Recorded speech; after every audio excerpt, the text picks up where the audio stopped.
Welcome to this episode of Three Questions. I'm Greg Michlig, President and CEO at CUInsight.com, and it's great to be joined by Jeff Barrage, Chief Information Officer at United Solutions. Thanks for being here, Jeff. Yeah, thanks for having me, Greg. My pleasure. I know we've got some good things to talk about, data, AI. People are likely very eager to hear your insights, so let's jump right in. The credit union's data today, when it comes to their data, where do you see the biggest challenges in actually finding and using the information they already have?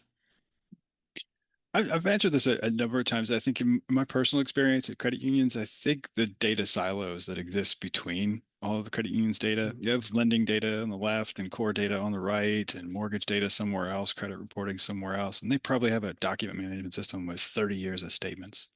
That's the best kept secret in data, but they're all disconnected. We've tried to answer that question at United Solutions with Encore AI. Our AI platform stands as a gateway or an integration layer using Model Context Protocol. That MCP layer allows the credit unions to connect all of those data silos over ODBC or API through one of the certified interfaces from each one of those. And then we give the credit unions the options to pick which LLMs will talk to those MCPs, and we'll let that Model Context Protocol do the integration, and the AI does its thing with analyzing all the data from the various sources throughout the credit union. Interesting. Uniting the data, right? United Solutions. So, Good dad play on joke, words. maybe. Yeah, I Yeah. get it. Yeah. So you mentioned AI, you mentioned LLMs. What should credit unions consider when deciding how they want to interact with AI and which technology or LLM works best for their organization? I think as Chief Information Officer, my advice to credit unions is to assess the risk threshold and risk tolerance for each one of these. Even at United Solutions, when we said we're bringing AI into it, I stood up and was like, nope, no, we're not. We're going to buy somebody else's product, implement their control considerations, and white label it or sell their stuff off the shelf. And inevitably, we learned that it was probably more effective for us to build our own product, but we had to go through those learning exercises. We had to create our AI acceptable use policy. We had to create the risk tolerance and understand um, what data we would expose to it and the risks associated with it. Credit unions should do the same thing. I think that's kind of where our product at United Solutions stands in the middle as a gateway because it connects those data silos. It lets credit unions understand what data will go out to the LLMs, and it lets them address which LLMs they're going to use, whether it's one of the cloud providers with Google or Anthropic or OpenAI, or an offline model, something from AWS or Olama.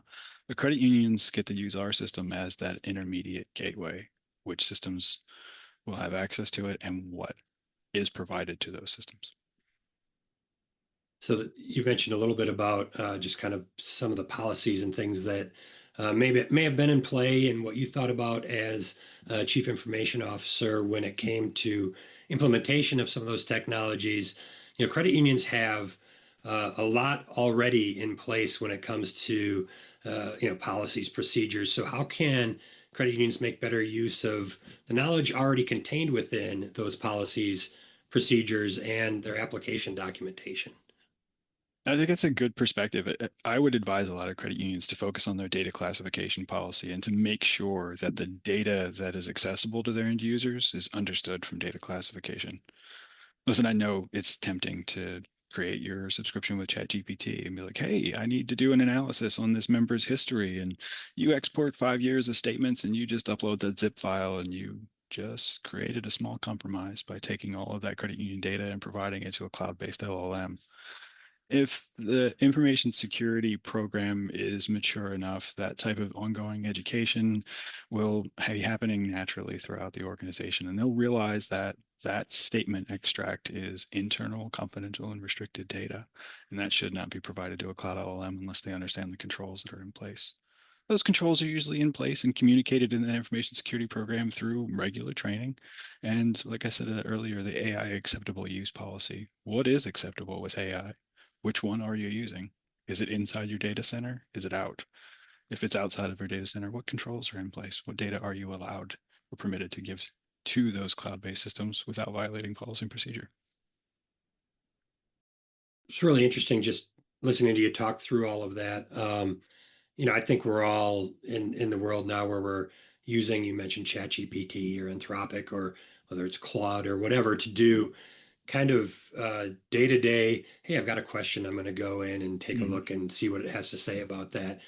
But knowing that those policies and procedures may be in place and it may not be acceptable to be using for the credit union, um, doesn't mean that it doesn't happen. So it's important to have right leaders like yourself be able to speak to that in the industry, to be able to lead on that. I know United Solutions is a leader in that area, and just wondering if you have any final thoughts on any of that before we wrap up our conversation today. I think the situational awareness is something that should be brought up from the beginning. I'd like to talk about AI as something that's slowly replacing the search engine, and the search engine, how it's slowly replaced maybe even the library or an encyclopedia. I remember having a conversation with a professor in college because he was angry that I had never looked up a log in a book of logarithmic tables. And I could not stop laughing at the time because I was like, I have a TI-89 graphing calculator from Texas Instruments. Why on earth would I ever open that book? And it's a very similar thing today. Like in a few years, people may be saying, why on earth would I ever Google something? They may be saying I may Gemini something, or the term Gemini may replace the term Google in the dictionary, but it's evolving. And being involved and aware of how that technology landscape is evolving is something that I think all of our credit unions can do and should be doing regularly. It's not something that you catch up on after the fact. It's something that you learn as we go and continue to maintain the framework you have for information security. Outstanding. That's good guidance. Appreciate that. Appreciate you taking the time to join me today on this three questions video interview. I appreciate the time, Greg. Thanks so much. My pleasure. And thank you also to all who tuned in for this three questions video interview. We'll see you next time.